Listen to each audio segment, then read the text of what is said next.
саламатсыздар, урматтуу көрөрмандар. Бүгүн биз ботаникалык бактын Мөмө Жемиш лабораториясынын ичинде турабыз. Биздин лабораторияда, биз Мөмө Жемиш лабораториясында 8 кызматкер иштейбиз да.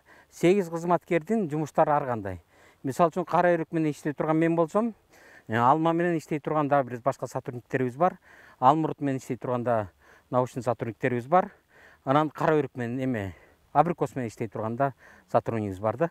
Ошолордун баарынын эле максаты көчөттөрдү ушу мен айтып бергендей эле көбөйтүп, өстүрүп, анан сактап калабыз да. Биз 20 жылдын ичинде бир кара өрүктүн 18 сорту чыкты. Госреестрге кирди бир Кыргызстан Минсельхоздун китепчесинде регистрация болуп, анан алманын 11 сорту кирди да. Ошонун бар бул бир 20 жылдын ар жак бир жагындагы эмгектер. Күзүндө жасап атканыбыз окулировка деп айтып атпайбызбы? Ошто андан кечирээк жасалат.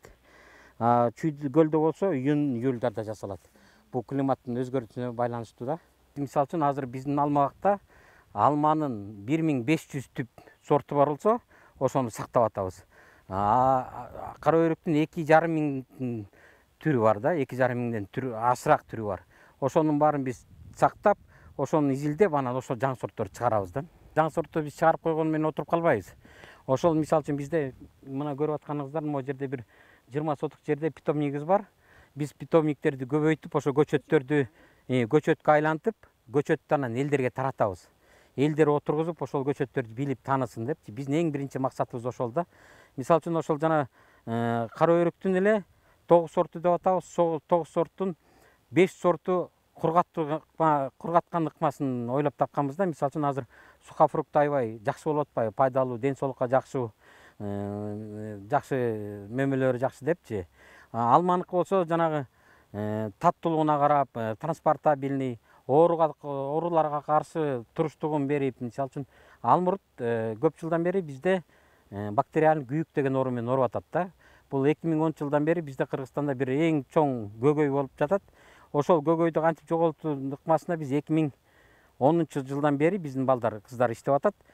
Көчөттөрдү ошол сортторун тандап атабыз. Тандап баягы ошол ооруга кайсы сорттор туруштук берет, оорубайт деген негизинде иштеп, анын фермерлер изилдеп, фермерлерге таратып атабыз. Анткени уже биз 2-3 сортун таап чыктык.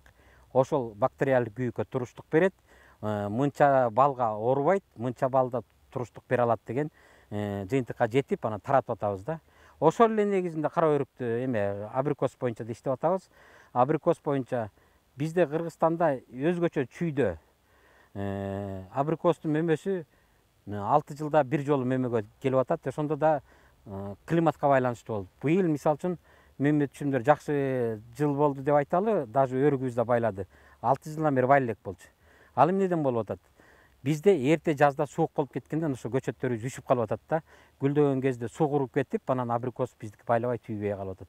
Абрикос, кара өрүк ошолор ушундай нежныйраак болот экен. Бирок ошол кара өрүктүн азыркы биздин сотрудниктер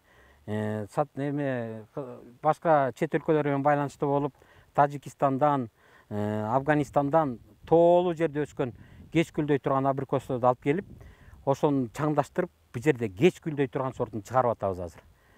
Ошонун негизинде чүйдө биз максатыбыз эмне?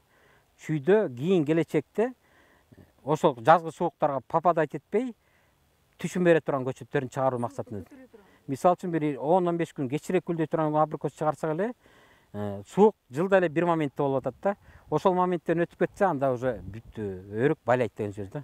Биздин көчөтканабыз кичинерээк, бүт Кыргызстанды камсыздык кыла албайбыз.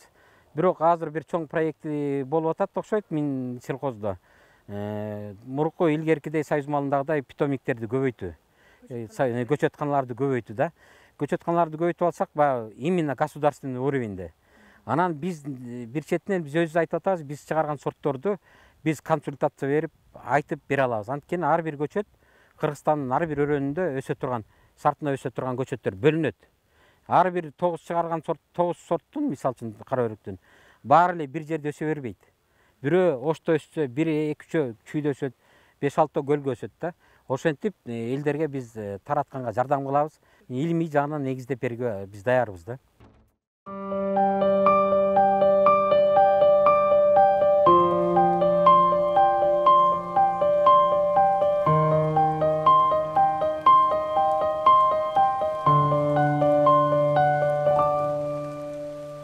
Бул көчөттөр биз жана айтып келбедик, биринчи поле, экинчи поле, ана бул үчүнчү полебиз да.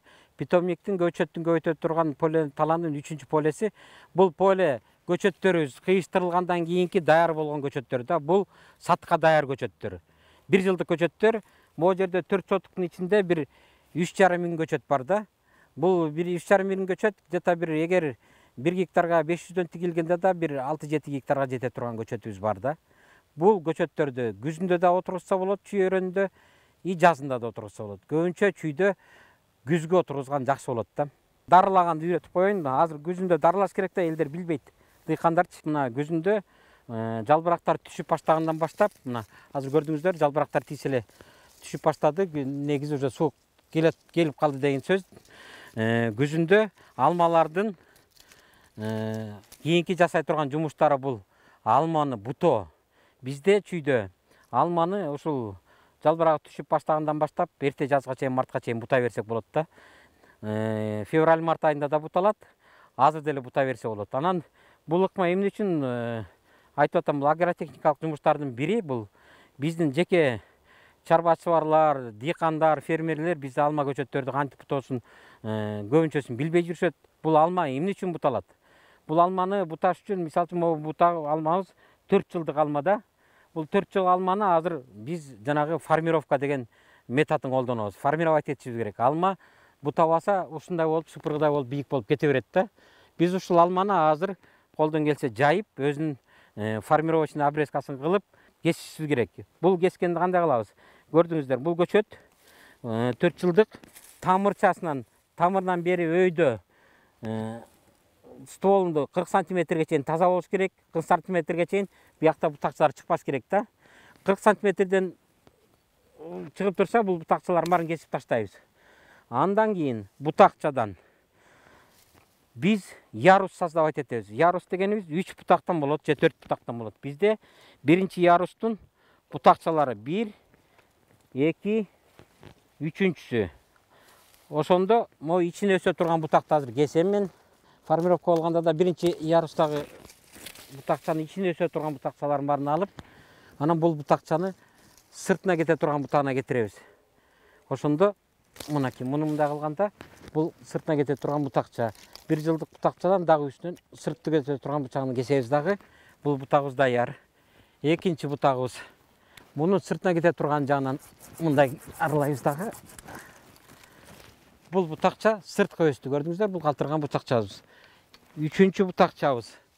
Дагы эле ошол ыкмадан сыртына кете турган бутакка аралайбыз дагы. Муну эмне үчүн кылып атабыз? Биз колдон келишинче ичин сыртын ачыкканга аракеттенип атабыз да. Ачышыбыз керек. Күн тийип туруш керек ортосуна. Ана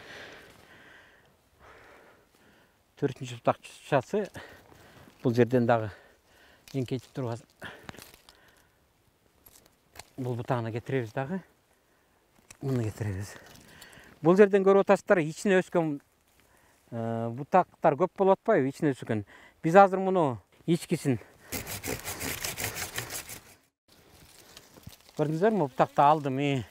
Чоң эле бутакты алдык. Муну мен азыр форма чашообразныйга айланттым. Ортосу ачылды. Ичиндеги өскөн майда бутактарды 10 сантиметрден калтырып кесип таштайбыз. Себеби бутактарга эмки жылы бул жерге мөмө байлачу бутактар пайда болот. Могу бутакта кальчатка көрдүңүздөр, бул уже түшүм бере турган бутакча. Анан мону бул бутактын сырткысына кесип таштайбыз. Ошондо алмабыз бир четинен жапызырайды, анан экинчиден формировочный обрезкасы болду. Мына кийин бул бутактар капталга өсүп, бул алма мынтип тоголок болуп өскөнгө аракеттенет да. Мына бул көчөт уже даяр. Бул чашообразный формасын кылып кестик.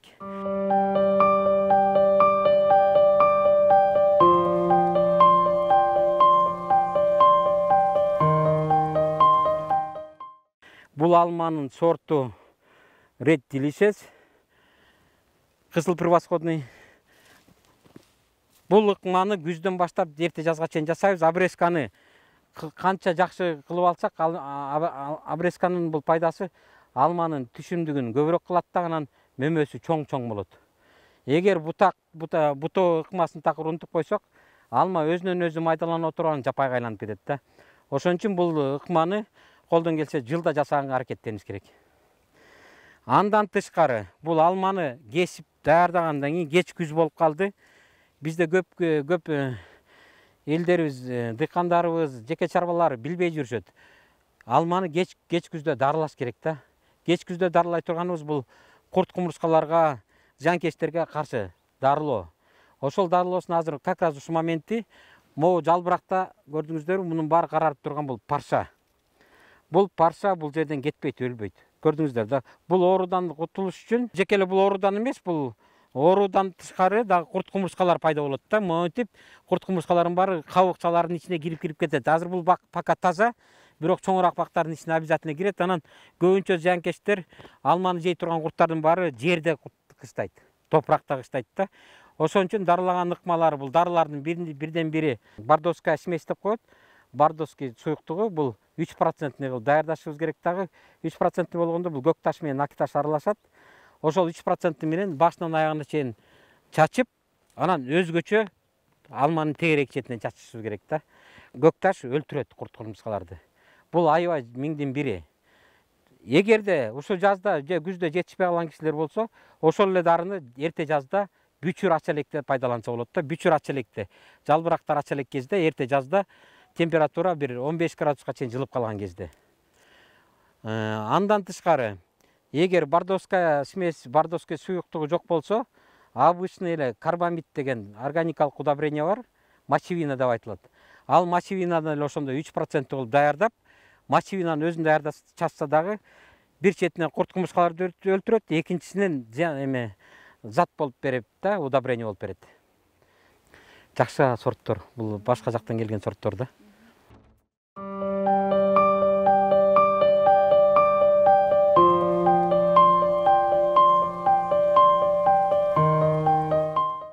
Жапай алмалардыкы тикенектисин көрдүңүздү? Бул жапай тамыр, тикенектүү болот. Мондай тикенеги көп болот да. Анан ушул алманын деле мисалы үчүн жана прививка экинчи ыкмасы деп атпаймынбы? Жазында кыйшта турган ыкмасы бар. Ошондайларды кайра культурный кылып жасала турган нерсе да. Мындай кылып туруп, ар бир багына, бир бутагына, ар бир сортту мояка 3 сорт кылып койсок болот да.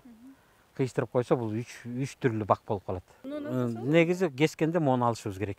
Ортоңкусун көрдүңүзбү? Кыпчылып турат. Эгер обрезка кылсак, муну алып салышыбыз керек да. Эми бул азыр жапай нерсе болгон үчүн муну тийбей айтабыз да.